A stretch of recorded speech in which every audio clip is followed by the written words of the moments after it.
Olá, está no ar o Porto Alegre em Debate. A primeira COP na Amazônia acabou e agora a tarefa é pôr em prática os compromissos firmados para a redução do aquecimento global e a adaptação às mudanças climáticas. No programa de hoje, vamos tratar desse assunto, trazendo foco para a nossa região. Para isso, recebemos aqui no nosso estúdio Eduardo Torres, consultor ambiental, Valtemir Bruno Goldmeyer, consultor ambiental, e Andrea Westfelder, jornalista e ativista socioambiental. Bom, pessoal, obrigado por terem aceito o convite. Sejam bem-vindos à TV Câmara Porto Alegre. Começo com a Andrea. Andrea, a COP, né, que é um momento muito esperado, é realizada periodicamente, primeira vez aqui no Brasil. Vários países, né, vieram até aqui, né, para debater aí estratégias, firmar compromissos para reduzir aí a emissão de gases poluentes, fazer com que as cidades, os estados consigam se adaptar a essas mudanças no clima. Para a gente começar, assim, gostaria que tu explicasse o que seriam as mudanças climáticas, porque muitas pessoas, né, não sabem fazer essa diferença, a diferença entre variação climática. O que seria isso?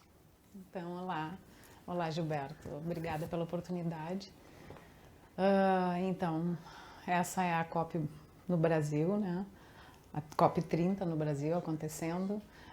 Nós aqui no Sul estamos vindo de um evento climático sem precedentes que aconteceu com a enchente do ano passado.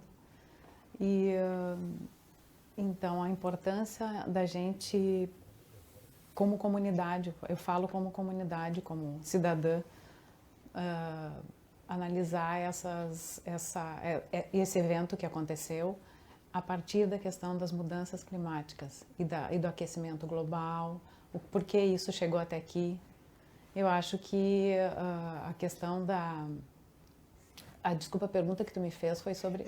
A diferença entre mudanças climáticas e, digamos, variações climáticas, porque são mudanças, né, que são observadas em uma escala de tempo muito superior a, inclusive, gerações. Muitas vezes, né, as pessoas acham que a diferença entre um ano e outro já pode ser considerada uma mudança climática, não é bem isso. Né? Não, ela vem desde lá da Revolução Industrial, esse impacto humano sobre o ambiente vem de lá, vem a questão do progresso, como foi sempre, as pessoas sempre pensam, o progresso, a questão econômica sempre em primeiro lugar, né? E aí o meio ambiente foi sendo delegado, assim, a Deus dará, ficou a Deus dará, na verdade, lá em 72, em Estocolmo, que começou a se discutir, então, essa questão ambiental, então, para mim, ela é muito recente, essa discussão é muito recente ainda, só que as coisas... O clima vem sendo afetado e os combustíveis fósseis hoje é o carro-chefe para esse aquecimento, né? É a questão da emissão de gases, e temos gases de todos os tipos na atmosfera sendo jogados o tempo todo. E eles têm um tempo o aquecimento global significa isso, essa emissão descompensada. Ela acontece, o aquecimento global é importante, ele precisa acontecer, mas agora se perdeu a conta, se perdeu o controle. Estamos todos aí vivendo essas mudanças agora nas questões de clima, de ar. O ar não é mais o mesmo, a água não é mais a mesma, o solo não é mais o mesmo, nós modificamos tudo. E aí a questão é toda essa, os efeitos desses gases sobre todo esse ambiente que a gente vive. E discutir isso é muito mais do que importante, porque se perguntar para alguém aqui dentro quem não foi afetado pelas questões climáticas, excesso de calor, a enchente, aqui no Sul então nem se fala, isso é um evento único, que seja único, né, que não volte a acontecer. Então, eu acho que é por aí, a COP tem que discutir essa questão, mas mais do que discutir, ela tem que agir agora. As coisas estão acontecendo muito rápido, pontos de inflexão em todo o planeta acontecendo, e isso é fundamental agora, Então, acho que... Você falou, Andréia, referente aí à Revolução Industrial, um dos objetivos, né, é limitar a 1,5 grau aí o aquecimento, né, em relação ao período pré-Revolução Industrial. Então, toda essa articulação, né, que está acontecendo na região norte, o principal objetivo é esse, né, limitar a 1,5%. 1,5 grau, exatamente, perfeito.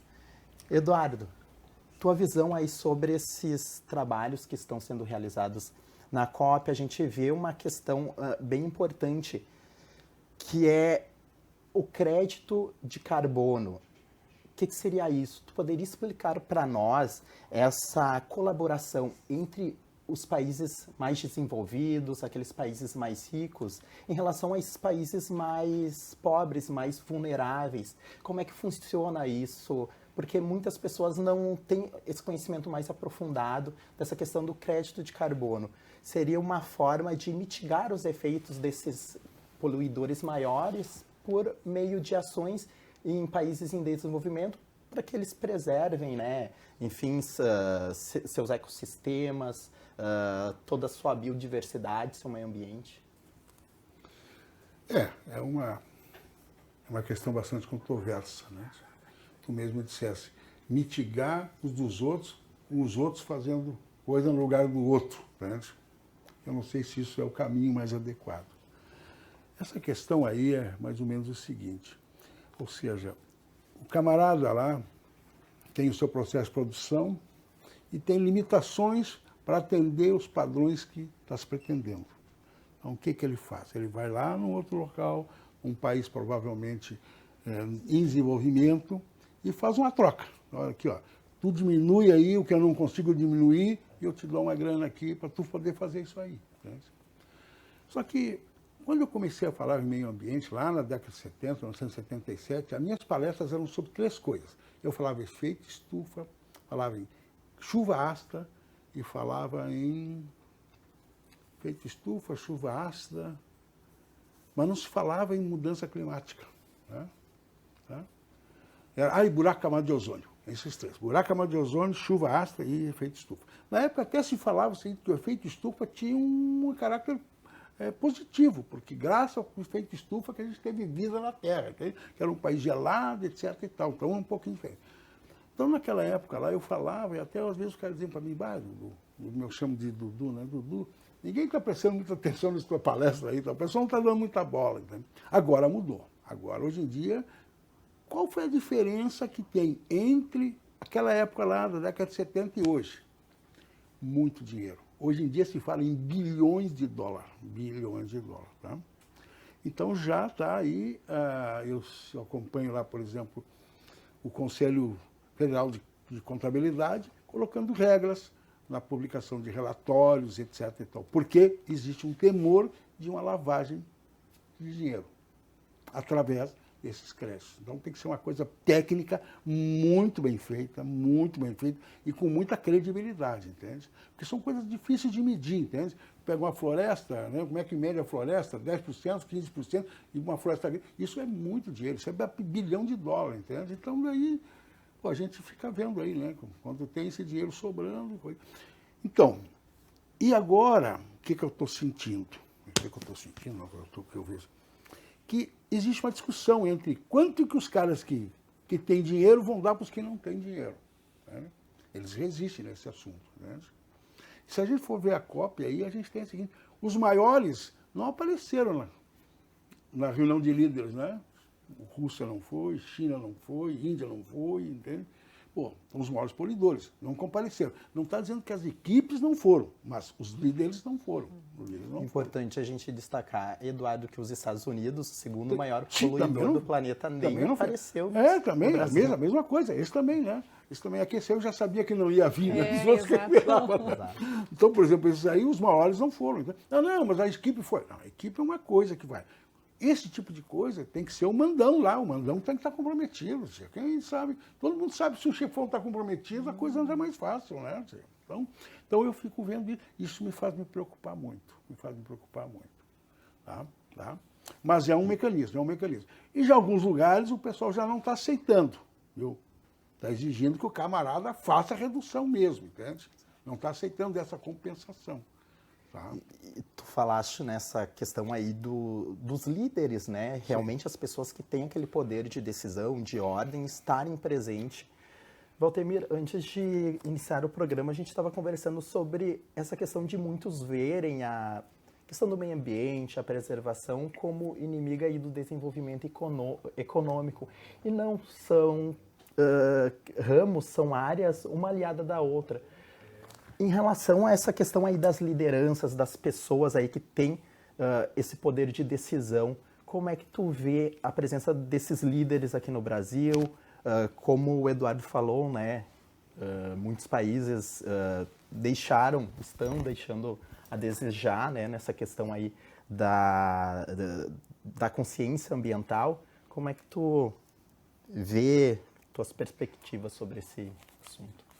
Em primeiro lugar, agradecer aí a possibilidade de estar aqui, dividindo com o público da TV Câmara esse programa, discutir um pouco esse assunto da COP, das mudanças climáticas, que na verdade é um pensamento de planejamento inserindo a temática ambiental no planejamento de toda a estrutura pública. Infelizmente, nos últimos anos, a gente, por um lado, a gente tem visto um Estado cada vez mais burocrático, mais lento, e, por outro lado, a gente tem visto algumas iniciativas da iniciativa privada pensando em desenvolver preservando e preservar desenvolvendo. A gente tem visto isso acontecer. Só que os líderes mundiais não entenderam assim. Acho que o local escolhido foi ruim, acho que o local não tinha infraestrutura para receber essas delegações do mundo todo, acho que foi um erro estratégico do Brasil. Podia ter sido feito, de repente, em Brasília ou em algum outro local, com um eventual encerramento na Amazônia ou coisa do gênero, teria tido um outro encaminhamento. Eu acho que isso é um dos problemas. O que o Eduardo colocou é fundamental. Nós tivemos os grandes poluidores do mundo não comparecendo, que é a Rússia, os Estados Unidos, a China e a Índia, e que são os grandes produtores do efeito estufa no mundo. Eu até imagino que esse problema climático que nós tivemos no Rio Grande do Sul, que resultou na enchente de 23 e de 24, porque a gente se lembra da de 24, mas não se lembra que 23 a gente chegou no limite. O limite foi 23. E a gente não tomou providência nenhuma para 24. E aí deu a de 24. E o que a gente teve, de uma forma bem simples para a população entender, que as correntes de ar quente que vieram do norte foram mais fortes que as correntes que vieram do sul, que eram frias. E ambas se encontraram sobre o Rio Grande do Sul e aqui choveu 30 dias sem parar. E o resultado é que nós não temos estrutura pública de canalizações, de como essa água ir embora, somado ao fato, por exemplo, de que é uma verdade, e a gente não fez nada da enchente para cá também, de que, por exemplo, o Rio Guaíba, a Lagoa dos Patos, todas essas estruturas como essa água poderia não invadir as nossas cidades, ela tem que sair. E essas áreas, os nossos rios estão totalmente assoreados. Isso não é de agora, é um somatório de coisas, né? A gente olha para o mundo, isso que o Eduardo falou, nós vamos ter que aprender a descobrir. Na Europa, eles dragam os rios e arroios todos. E não é crime fazer isso. E é por isso que lá eles têm cidades abaixo do nível do mar, cidades abaixo do nível de rios, como é o caso de Turim, como é o caso de Amsterdã. Navegação Normal. E nós aqui, tudo é um problema. Nós temos que aprender a mudar esse pensamento. E por outro lado, e aí sim eu acho que coisas práticas do que nós podemos fazer, a gente tem que começar a pensar em planos diretores que levem essa temática para dentro do plano diretor, mas não com a visão de proibição. O grande problema que a gente ainda tem aqui no Brasil é que a gente ainda age segundo o comando e controle. E o comando e controle leva a punir alguém por alguma coisa, só que não resolve o problema. Se o comando e controle tivesse resolvido, nós tínhamos resolvido o problema. Só que, lamentavelmente, a gente, nos últimos anos, a gente só sabe estabelecer regra para punir e não regra para resolver. E eu imagino que, olha, para investir de uma maneira viável, porque nós somos um país pobre, nós somos um estado pobre e nós somos municípios pobres. E para investir, a gente tem que investir em coisas execuíveis. E aí eu falo em coisas simples. Melhorar a nossa estrutura pública municipal de praças. Melhorar a nossa estrutura pública de parques. Pegar as nossas APPs, que alguns dizem que são santificadas, que são intocáveis. Não, transformar as APPs em parques lineares, fluviais, urbanos, de tal maneira que a população possa utilizar aquela APP e a APP seja efetivamente arborizada e ela não seja invadida. Grande parte das APPs dos nossos municípios, eu não estou falando de Porto Alegre, mas a favelização que nós estamos vivendo está acontecendo aonde? Para cima dos corpos hídricos. Aí, resultado, eu tenho um corpo hídrico que pela lei está protegido, o órgão público sequer pode regularizar aquilo porque está dentro de uma APP. Então, se a gente agisse antes, nós teríamos como arborizar esses locais decentemente, adequadamente, com a participação dos técnicos, da engenharia florestal, da biologia, estudando árvores que nos ajudem. Uma árvore bem estruturada, cuidada, ela equivale a um ar-condicionado de 10.000 BTUs. Façam a conta. Querem trabalhar nesse. Só que, por outro lado, nós precisamos de um trabalho de proteção dessas árvores. Uma árvore tem que ser conduzida. Aí a gente não faz uma poda adequada, a gente não faz uma proteção. Aí no primeiro vendaval, nós temos queda de árvores ou queda de... né? E aí vem a Companhia de Energia Elétrica e faz um arrasa-quarteirão. E eu sempre brinco que a gente tem na legislação a proibição da poda drástica, exceto para o poder público. Agora, a poda drástica é aquela, tu vai no interior em alguns locais, e aqui mesmo em Porto Alegre, algumas pessoas antes do inverno cortam, decepam as árvores. E eu sempre brinco que seria a mesma situação que nós, quem tem cabelo, em vez de cortar o cabelo, cortar a cabeça fora. Estava resolvido, não precisa mais voltar lá no cabeleireiro. Tá? Então, em relação às nossas árvores, nós estamos agindo assim. E os grandes, a gente não sabe fazer arborização de rodovias, de vias públicas. E aí, quando foi colocado aqui que um dos fatores que nos atrapalham são os combustíveis fósseis, se nós tivéssemos rodovias devidamente arborizadas, talvez a gente consiga transformar isso numa espécie de um filtro. Só que isso tem que ser trabalhado, colocado nos planos diretores. E a gente não vê isso acontecer, pessoal. A gente viu na URGS, isso o debate e o grande problema são os focos. Por exemplo, a eleição municipal, ela deveria se debruçar sobre essas coisas. E a gente perde a eleição municipal debatendo coisas que não são importantes. Essa última eleição, por exemplo, todos os debates, todos os políticos falaram de defesa civil. Por quê? Porque estava associado à tragédia. Agora, quem falou de meio... Aí aparece um santificado para dizer, eu vou gerar energia do lixo. Isso não se cria no Brasil, porque o sistema de geração de resíduos que nós temos no Brasil, a população é diferente da Europa. Na Europa se gera energia do lixo seco. E se tem coleta de lixo seco. E esse lixo seco é conduzido para uma usina e essa usina gera energia. E eles precisam de calor no inverno. É diferente de nós, que não precisamos desse. E aí não tem valor. Então, só que nós gastamos enormes tempos nas campanhas políticas discutindo, vamos gerar... Gente, em relação aos resíduos, nós temos que ter uma campanha de educação ambiental voltada a reduzir menos resíduos. Gente, eu tive na Alemanha, na capital da Alemanha, em Berlim, e o caminhão do lixo passa na frente da casa do cidadão para recolher o lixo, o resíduo orgânico, uma vez a cada 17 dias. Cada cidadão dentro da sua casa tem uma lata hermeticamente fechada, onde é que ele coloca o seu resíduo orgânico. Se ele encher aquela lata, ele levanta o telefone, chama a companhia, ela vai lá e troca, e ele ganha no final do mês um prêmio, que é um ticket para pagar no banco. Então, resultado, o alemão se organiza, ninguém Exato. passa daquilo. Então, pessoal, é muita coisa de planejamento, são pequenas, grandes coisas que nós temos que fazer para que daqui a 25, 30 anos a gente comece a ter um resultado diferente. Mas nós temos que planejar as cidades. Porto Alegre está fazendo o plano diretor. Eu não sei como isso está sendo inserido. Novo Hamburgo está fazendo seu plano diretor.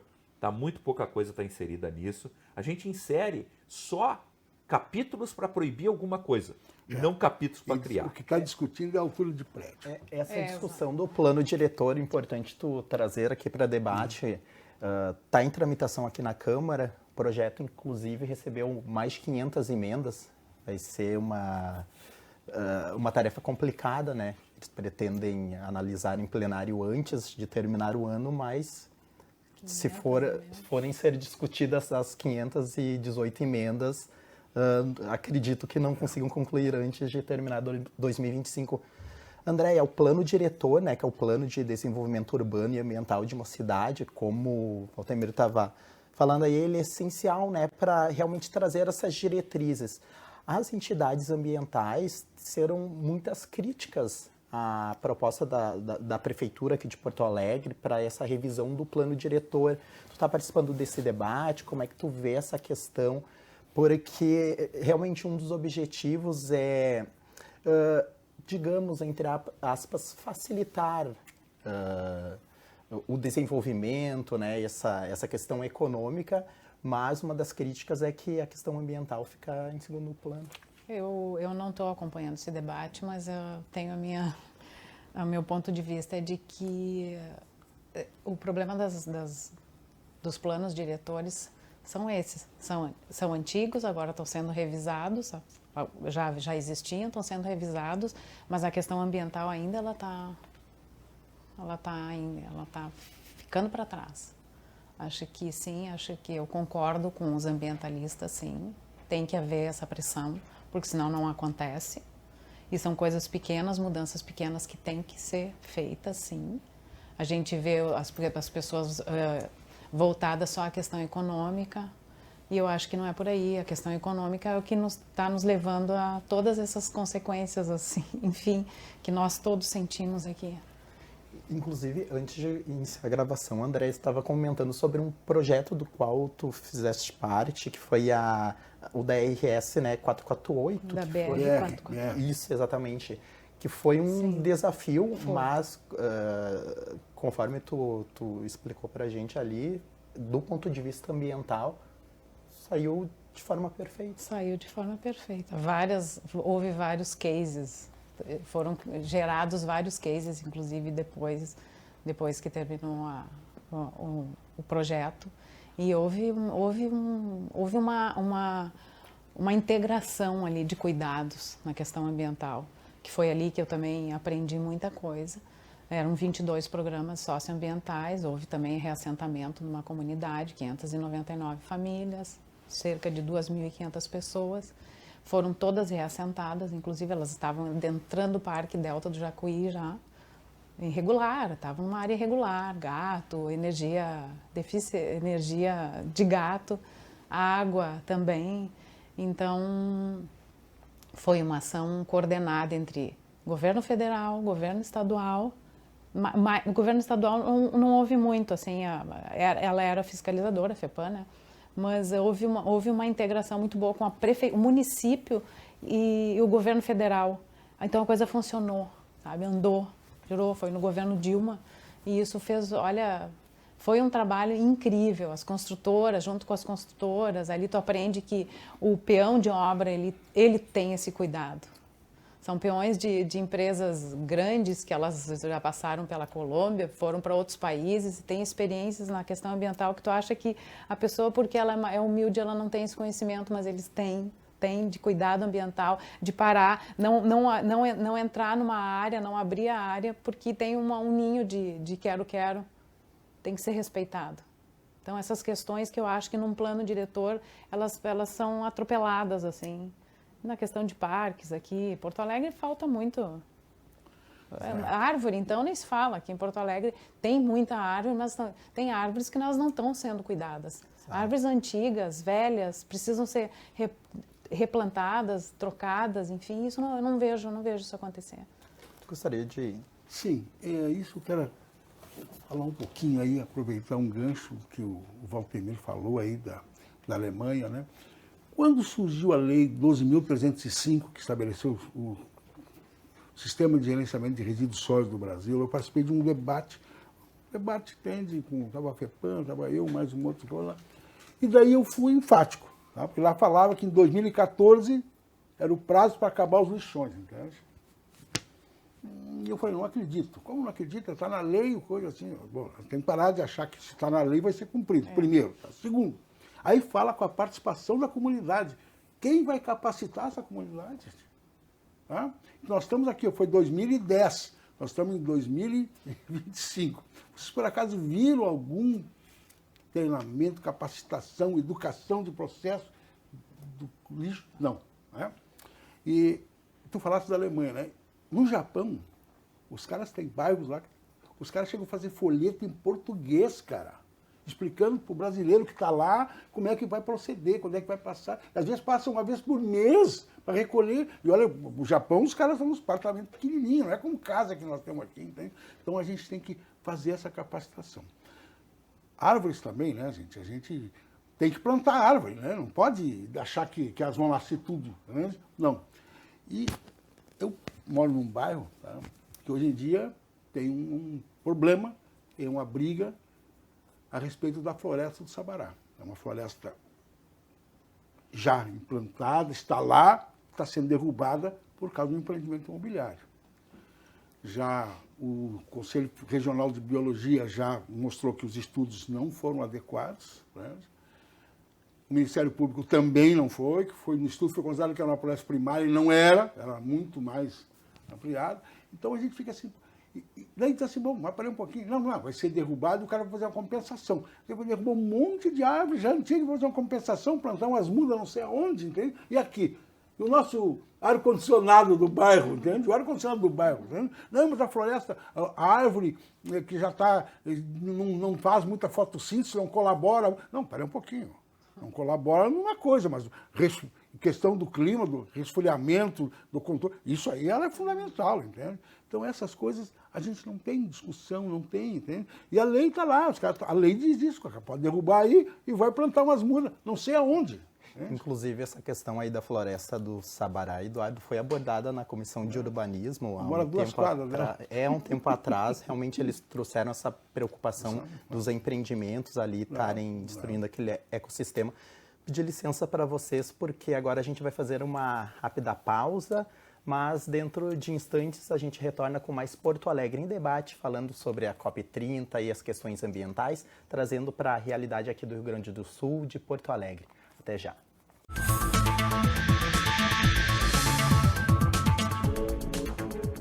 Eu hoje sou bolsista Marie Curie, da Agência Internacional de Energia Atômica, mas eu devo muito às cotas. Eu entrei na universidade através das cotas, através de políticas públicas.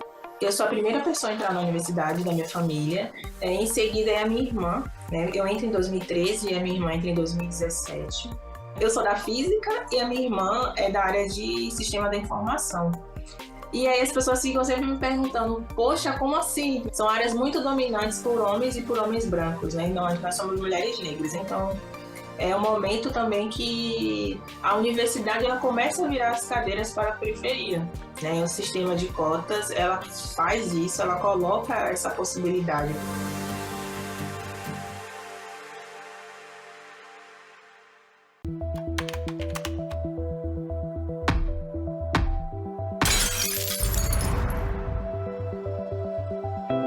Você tem o direito, o dever e o poder de duvidar de fake news.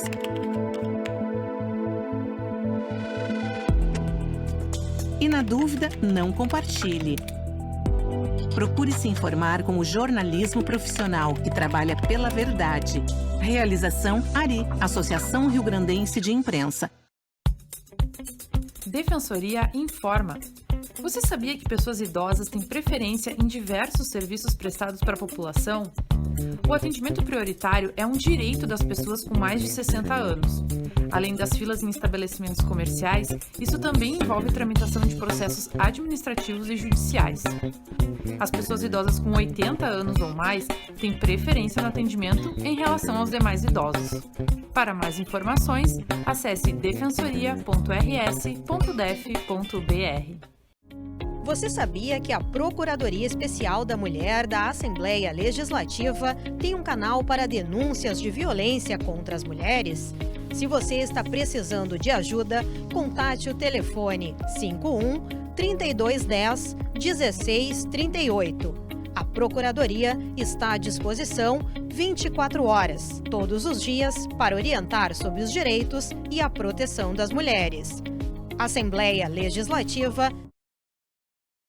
Neste ano, o horário eleitoral gratuito no rádio e na TV vai de 30 de agosto a 3 de outubro e volta entre 11 e 25 de outubro, onde ocorrer segundo turno. Eu sou a Mariana Fabre e esse é o Tira Dúvidas das Eleições.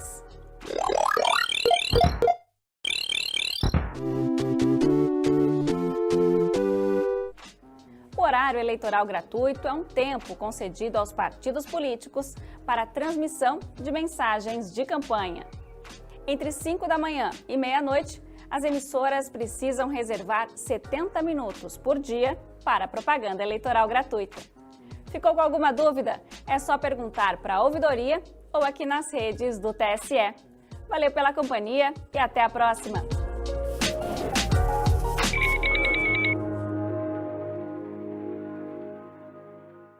Milhões de eleitores brasileiros vão às urnas escolher prefeitos e vereadores. Mas você sabe o que um prefeito faz? O prefeito é o chefe do executivo municipal. Isso quer dizer que ele chefia a administração da cidade. Cabe a ele elaborar políticas municipais de saúde, educação, habitação. Além disso, o prefeito deve sancionar ou vetar os projetos de lei aprovados pelo legislativo da cidade. A eleição para prefeito segue a mesma lógica da escolha de governadores e do presidente da República. Votação majoritária. Em municípios com mais de 200 mil eleitores, a escolha pode ser feita em 2 turnos caso um candidato não alcance mais da metade dos votos válidos no primeiro turno. Nas demais cidades, quem vencer o primeiro turno, independentemente da quantidade de votos, é o eleito. O candidato à prefeitura precisa formar uma chapa indivisível com um candidato a vice, que vai chefiar a prefeitura em caso de afastamento do titular.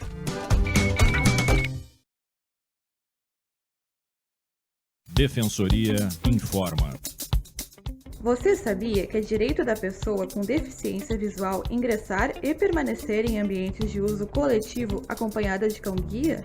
O direito de acompanhamento por um cão-guia foi oficialmente instituído em 2005, por meio da Lei nº 11.126. Mas lembre-se, antes de qualquer contato com o cão-guia, peça autorização ao seu portador, pois o cachorro está a trabalho. Para mais informações, acesse o site defensoria.rs.def.br.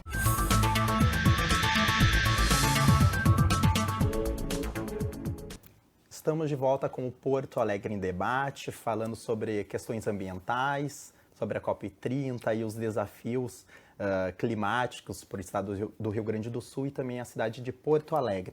Gostaria de começar esse segundo bloco aqui trazendo o debate aqui voltado para a cidade de Porto Alegre, que esteve na COP30.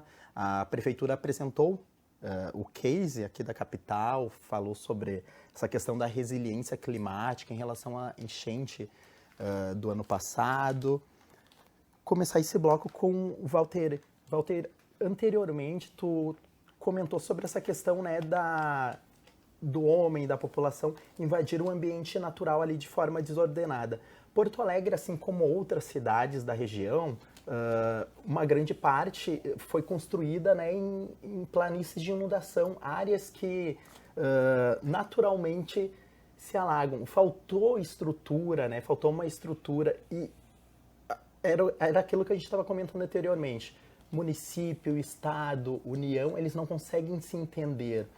um joga a responsabilidade para o outro, mas essa questão da proteção aí contra cheias, de adaptação, né, do próprio espaço urbano aí para conseguir evitar catástrofes como a que aconteceu ano passado aí, é essencial. Como é que tu vê essa questão aí da adaptação da cidade de Porto Alegre? Bom, eu entendo que, primeiro, o passado nós não vamos conseguir mexer nele. Agora nós vamos poder tentar mexer no futuro. Então, o que está posto aqui, não adianta nós ficar culpando o passado. Na época, por exemplo, quando eles ampliaram a Borges, eu acho que foi no governo Thomson Flores, eles ampliaram a Borges e levaram até o Beira-Rio, que a Borges é uma reta. E aí fizeram um aterro, que aquilo ali tudo era área inundável. Eu não sou de Porto Alegre, mas eu li as coisas. Ali onde é que tem o viaduto da Borges, ali onde é que é... O Beira-Rio também era uma área inundável. Era uma área baixa. Tanto que eles foi... o Parque Marinha. Aqui onde é que nós estamos, toda esta área era uma área, eu vou dizer assim, era uma área inundável. Não vou dizer que era totalmente alagável, mas era uma área inundável. Bom, o que aconteceu? Pelo desenvolvimento, na época, com o conhecimento que as pessoas tinham, eles entenderam que esta era a solução.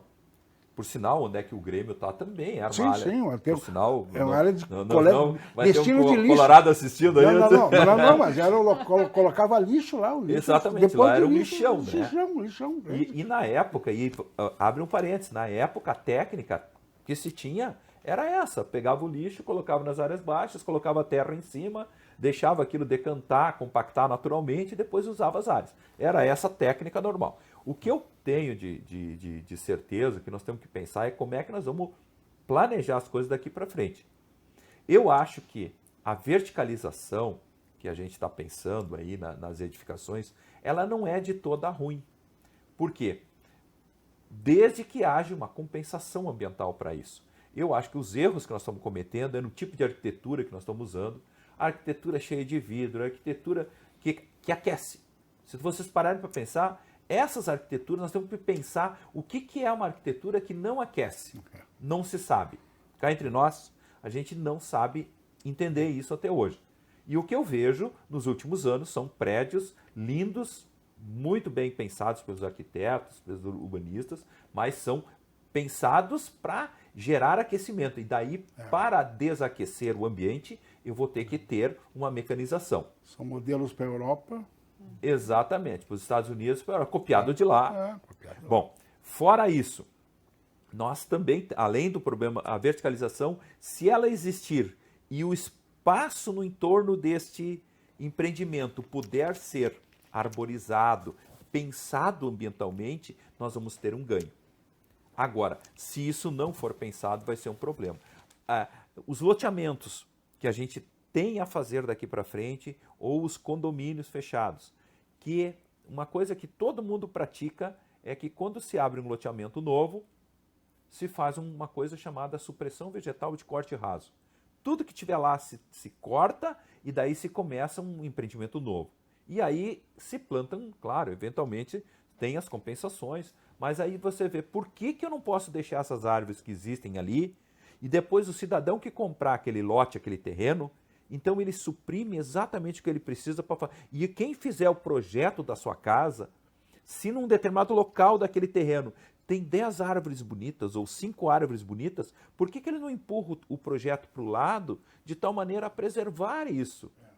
Isto é pensamento. Casas de um lado e deixa a floresta lá na outra, né? Na outra exatamente. Ponta, né? E fora isso, pessoal, isso em relação ao... E por outro lado, uma coisa tem que ser dita. Quanto mais a gente horizontalizar nossas cidades, maiores elas vão ficar.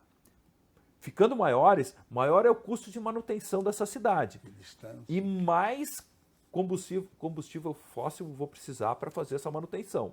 Então, a verticalização tem um lado positivo, mas ela também tem que ser planejada, aquilo que eu disse no início. Planejar para que a gente possa desenvolver protegendo e proteger desenvolvendo. E agora, voltando para o nosso interior do Rio Grande do Sul. Uma das coisas que, veja, o Rio Grande do Sul bate recordes, junto com Mato Grosso e com o Paraná, de produção de grãos. Principalmente na região noroeste do estado.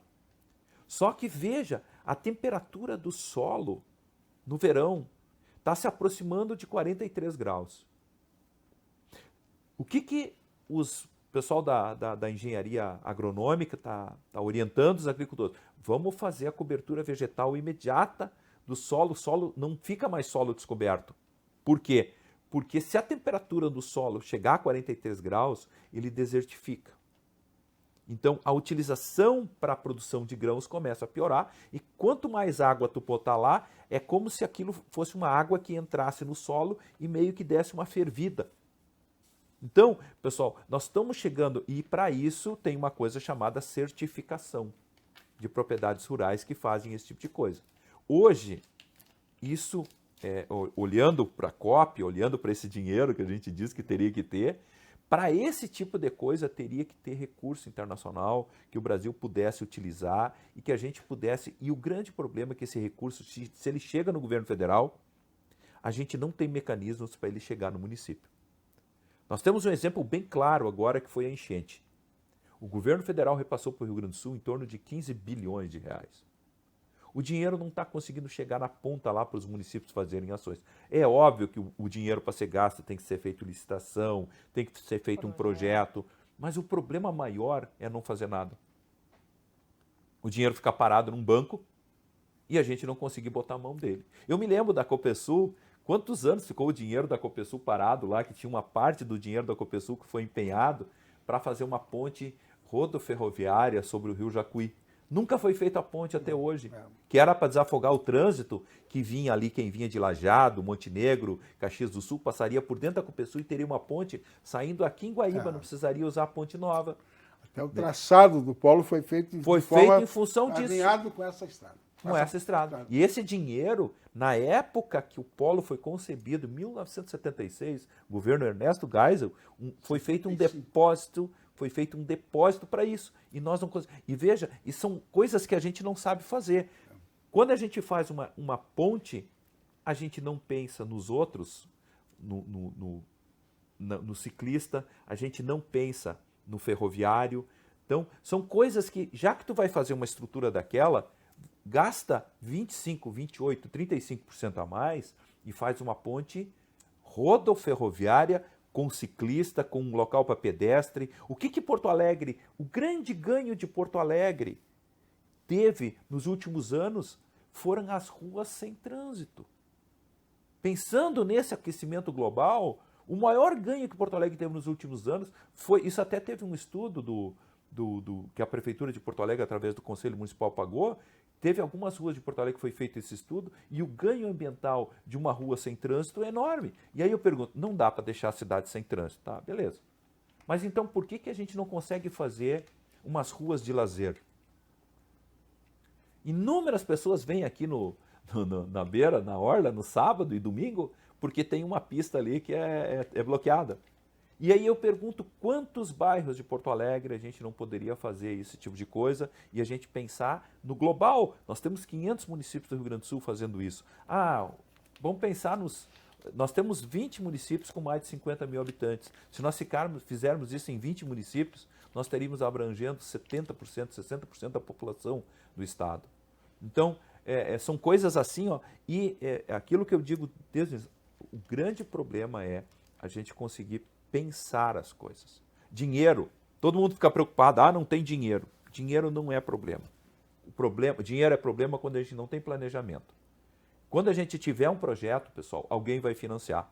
Podem ter certeza disso. Inúmeros projetos que estão saindo aqui, que a gente nunca imaginou que iam sair e que estão saindo, por quê? Porque tem um projeto e alguém diz, eu vou botar meu dinheiro ali, que vou ter visibilidade, e assim vai. Então eu gostaria de colocar aqui do pensamento. E, por fim, a outra coisa que nós comentamos no início, que nós temos que aprender a fazer, é a descentralização administrativa. Tem que ser o município que administra a maior parte dessas ações e, dentro do município, a gente também tem que aprender a dialogar com os bairros, que a gente não sabe fazer isso também. Porque a gente nunca escuta o bairro. A gente faz uma audiência pública e já chega com raiva lá, porque alguém vai falar mal de ti. Gente, audiência pública para ouvir a população, não interessa o que a população vai dizer.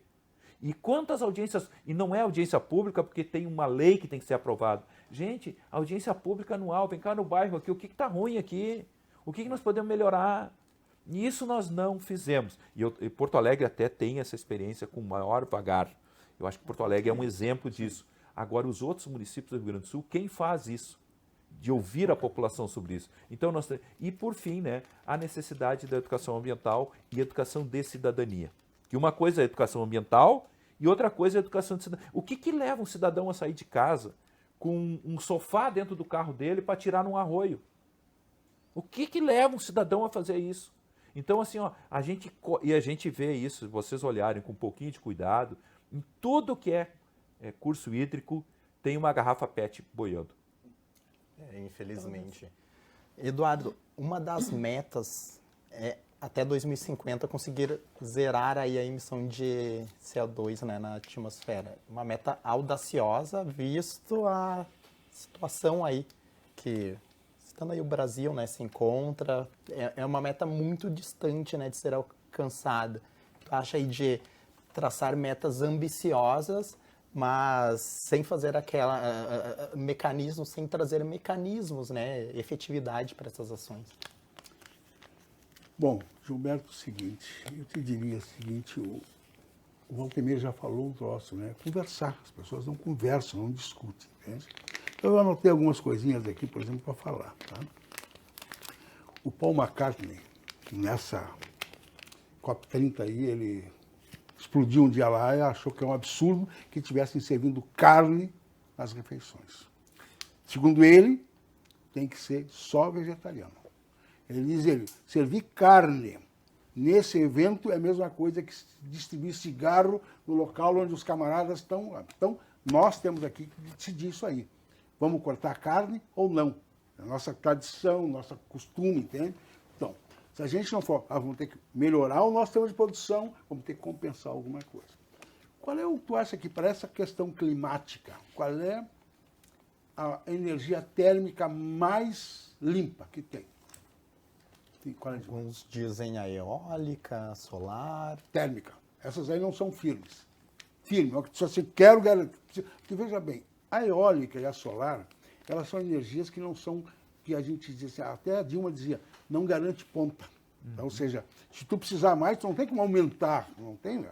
O vento, tu não vai lá aumentar o vento. E o sol também tu não vai botar de noite. Tá? Então, qual é a energia que é segura e garantida? A térmica. Nuclear. Dentro da energia térmica, qual é a mais adequada dentro do que se chama efeito estufa? Nuclear. A nuclear. A nuclear. É a única que é limpa mesmo. Agora te pergunto, quem quer uma central nuclear? Então a gente tem que ver isso aí. Bom, como é que vamos fazer? Eu vejo aí com preocupação que 4 anos é o prazo que até o Brasil está defendendo para acabar com as energias aí, como é que chama? Carvão, fósseis, né? Bom, se fizerem, vai faltar luz no estado. Vai faltar. Vai faltar por quê? A eólica e a outra não tem. A hídrica também, se tiver chovendo, se tiver bem, até ela consegue segurar um pouquinho. Agora, para garantir mesmo, tem que ser a térmica. Então, a térmica tem que ser melhorada, a eficiência e tal. E a gente não consegue fazer disso um dia para o outro, né? Tá? Então, tem que melhorar. Por exemplo, eu, vindo para cá, eu não dirijo mais desde 2007. Nem carteira de habilitação eu tenho mais, tá? Eu uso o transporte coletivo, tá? Apesar da minha mulher encher o saco, que eu sou velho, já que eu vou cair e tal, mas eu vou no transporte coletivo. Então, para vir para cá, eu pego um ônibus que sai umas 2 paradas perto da minha casa, e que é uma maravilha, porque ele sai lá de cima do Jardim Sabará, faz umas 3 quadras, pega a Protásio e vem direto pelo corredor. Pelo corredor. Tá? É 40 e poucos minutos eu saio de lá e estou aqui. Se eu tivesse vindo de aplicativo, ou meu amigo, é de 1h30 para fora. Tá? Quase 30 minutos eu levei de aplicativo. Tá? E de onde é que tu viesse? Da Felicíssima, Zona Norte. Pertinho. Sim. Tá? Então é o seguinte, daí eu estou naquele corredor assim, o ônibus ali, e do lado, meu amigo, tapado de automóvel parado, tá parado. Eu fiquei fazendo uma reflexão. Eu tenho visto a prefeitura se manifestar, né, o declínio de passageiros no sistema coletivo. Tá? Tá? Então eu diria que nós estamos indo no inverso. Nós tínhamos que tirar o carro da rua, nós estamos botando o carro na rua. Né? Ou é aplicativo, ou é o carro da pessoa, o seu carro próprio. Patinete agora. Então nós estamos evoluindo. Tá? Então, agora, no ônibus, por exemplo, não é só botar ônibus elétrico, não vai resolver. Tá? Não vai tirar o carro da rua. Tá? Vou fazer uma pergunta para o Valdemir. Se estimula o carro elétrico, né? Tá? Agora, o carro a álcool, Valdemir, ele tem o mesmo efeito do que o carro elétrico. Não vê alguma manifestação, algum incentivo para o carro a álcool? Nunca mais ouvimos falar disso, né? Não, o carro a álcool foi um programa, o melhor programa do mundo, quando deu a crise do petróleo em 73. O Brasil foi pioneiro para o mundo inteiro, né? E o grande problema do álcool, por exemplo, nós aqui temos o problema de estar na ponta do Brasil. É muito caro para o álcool chegar aqui. Caro porque o cara quer, porque o cara podia fazer assim como incentivo, não ter IPVA para o carro elétrico, não, podia fazer, né? O imposto do combustível para chegar para a nossa ponta aqui, ele é muito caro. Então, se tivesse, por exemplo, São Paulo, o álcool é muito barato, sabe? Então, a gente não vê essas coisas acontecerem. Mas tu pode incentivar, né? Pode incentivar. Então, se a gente incentivasse o uso do álcool, tá? A gente já estaria fazendo um ganho grande. E geraria desenvolvimento econômico na agricultura. Um conhecimento que a gente domina, tá? Até nos carros, nós temos carro aí... Híbrido anos. Anos. Então, essas coisas assim, tá? Então, essa troça ali. A energia limpa, com esses 4 anos, tá? O carro a álcool. Então, são várias coisas assim que a gente tem que sentar e conversar. Mas sentar e conversar não é com divisão, né? Isso é do governo tal, do governo tal. Né? Não podemos. Ou a gente pensa no coletivo, ou não vamos discutir, que vai perder tempo. Entendeu? E também não podemos ser, como é que eu vou dizer, pensar só na profissão da gente. Eu não posso ir lá para só pensar como engenheiro químico. Né? Tem que ir lá, tem engenheiro químico, o cara que é o engenheiro, o biólogo, o outro, e todo, né? E o sociólogo. Entende? A gente tem multidisciplinar, tem que ser multidisciplinar, entende? Ninguém é dono da verdade. Pode ter certeza. Pessoal, estamos chegando ao final do nosso programa. Vou abrir agora o espaço aí, dá um minutinho e meio para cada um de vocês aí, deixar as suas considerações finais. Começo com a Andréia, por gentileza. Gilberto, não, só voltando à questão das emissões aqui no Brasil, para reduzir, que nós temos uma meta, as nossas emissões, 70% das nossas emissões não são dos combustíveis fósseis, são do desmatamento, da questão da agropecuária. Isso precisa. E nós podemos ser o primeiro país a zerar, entendeu? Nós temos essa possibilidade, ela não está tão distante assim. Então, eu acho que essa questão precisa ser discutida, assim, a questão da carne, da produção. Sim, nós temos mais gado do que gente no Brasil. Que muitas pessoas não sabem, né? Que a pecuária, né, é uma das atividades mais poluentes. Boa parte do mundo também, né? Então, mas isso tudo precisa ser repensado, ou seja, isso é uma forma de compensar também para cá. Vem cá, estão comendo carne lá, meu amigo. Exato. Nós somos o quintal deles, dessa produção. Isso aí está faltando, essa discussão. Nós podemos ser o primeiro país a zerar, sim. 70% das nossas emissões do desmatamento, da produção agropecuária. Aí nem falar em agrotóxico, né? Está tudo poluído, nossos rios, nosso ar, nosso solo. A desertificação é isso. Mata toda aquela biodiversidade que está lá na terra. Acabou. Que vai produzir o quê? Como? Se tu mexer em qualquer terra, eu tenho meus vasinhos em casa. Ali é um mundo de bichinho. Então, eu acho assim, para finalizar, vou dar minha mesa, eu acho que assim, é preciso repensar coisas tão básicas, assim, que mas é que as pessoas... eu acho que o mais importante que tudo isso é as pessoas começar a pensar, eu sou o meio ambiente também. A gente tem o costume de achar que o meio ambiente é lá e eu não faço parte disso. Eu não sou meio ambiente. Eu acho que essa consciência precisa acontecer. Assim, de cada um de nós, sabe? Quando a gente começar a desenvolver, como é que tu desenvolve isso? Estando mais próximo das questões do meio ambiente, de áreas verdes, e isso também nossas praças nós precisamos ter mais praças, mais árvores nas cidades. É só tu caminhar no verão. Eu também não uso transporte, eu não tenho carro também, é só ônibus, Uber, às vezes. e caminho muito. Então eu observo essas questões. Naqueles dias absurdamente quentes, tu anda numa região que não tem árvore, numa rua, tu entra numa que tem árvore, nossa, exatamente. Então é importante pensar nisso. E nós, como cidadãos, temos que temos que entender que nós somos meio ambiente também. E aí repensar nossas questões de consumo, de produção, cada um de nós, na nossa casa, no nosso lar, no nosso trabalho. Acho que é isso. Exatamente. Andréia, obrigado pela tua presença. Abri um minutinho aqui para o Valtemir, tuas considerações finais, Valtemir. Não, colocar aqui, eu agradeço o convite, dizer que eu acho que o debate, a principal mensagem que o debate tem que continuar, que a gente tem que tentar fazer com que as pessoas escutem mais o assunto, né? Agora, eu tenho uma preocupação também que a gente possa ser discriminado ambientalmente e no contexto global, porque vão querer que o Brasil seja o paraíso do mundo em relação à preservação, enquanto que os outros vão continuar sem tomar suas devidas ações. Então isso também tem que ser discutido. O problema é que eu acho que no momento o Brasil está tendo, com os nossos problemas internos, nós nos últimos anos, nós estamos aí há 10, 12 anos sem nos entendermos, né? A sociedade brasileira está num conflito permanente. E estando num conflito permanente, a gente não consegue ter energia e capacidade de se entender. Então eu acho que a gente teria que dar uma pensada. Veja que a gente não conseguiu colocar em implantação o cadastro ambiental rural, que era justamente para a gente... A lei, em 1965, estabeleceu que 20% de toda a propriedade rural tinha que ser arborizada. Nós não conseguimos colocar isso em prática até hoje, pessoal. E assim vai. Então, resultado. E por outro lado, nós temos áreas do estado que as pessoas desmataram 98%.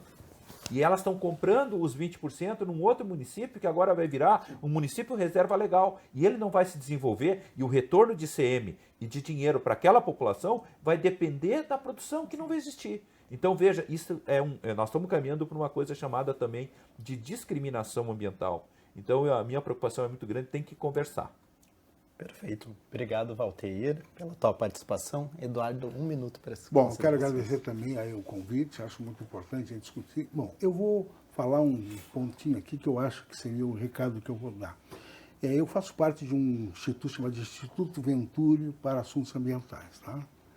E um dos focos do Instituto é a educação ambiental, tá? Nós temos a nossa presidente, que é a Arlinda. Ela bate muito, porque quando se fala em educação ambiental, o cara pensa assim no coleginho, entende? Então, com as crianças pequenas lá, entende? Tá? Dando aulinha, ensinando... Não, educação ambiental, segundo ela, ou seja, é integral. Ou seja, na aula de matemática o cara tem que abordar, na aula de física, na aula de química, tudo isso aí, entende? Eu até às vezes mexo, né? Quando o cara fala, não, nós estamos com uma escola, apoiando uma escola lá de ensino infantil sobre questão ambiental e tal. Eu falei, então tá, vocês estão achando que nós temos que criar as crianças, para que elas depois vão resolver o problema ambiental, livrando a nossa cara? Não, meu amigo. Isso é um problema já é nosso, não vamos pegar para as crianças, pelo amor de Deus, tá? Então é isso aí. Nós temos que tratar da questão ambiental, mas tratar da questão ambiental não é ensinar a criancinha pequena, não, tem que ensinar os grandes, né? Tá? Então isso aí, isso seria o meu recado. Tá bom? Muito obrigado, Eduardo. Todos vocês, obrigado pela participação. Voltem sempre à TV Câmara Porto Alegre. Bom, o Porto Alegre em Debate vai ficando por aqui. Peço desculpas pela minha voz no dia de hoje, também pelo telão aqui ao fundo que deu um probleminha técnico, não funcionou. Mas você pode rever este e outros conteúdos produzidos pela TV Câmara no nosso canal no YouTube. Informações do Legislativo, você já sabe, é só acessar o site da Câmara Municipal de Porto Alegre. Muito obrigado pela sua companhia e até semana que vem. Tchau!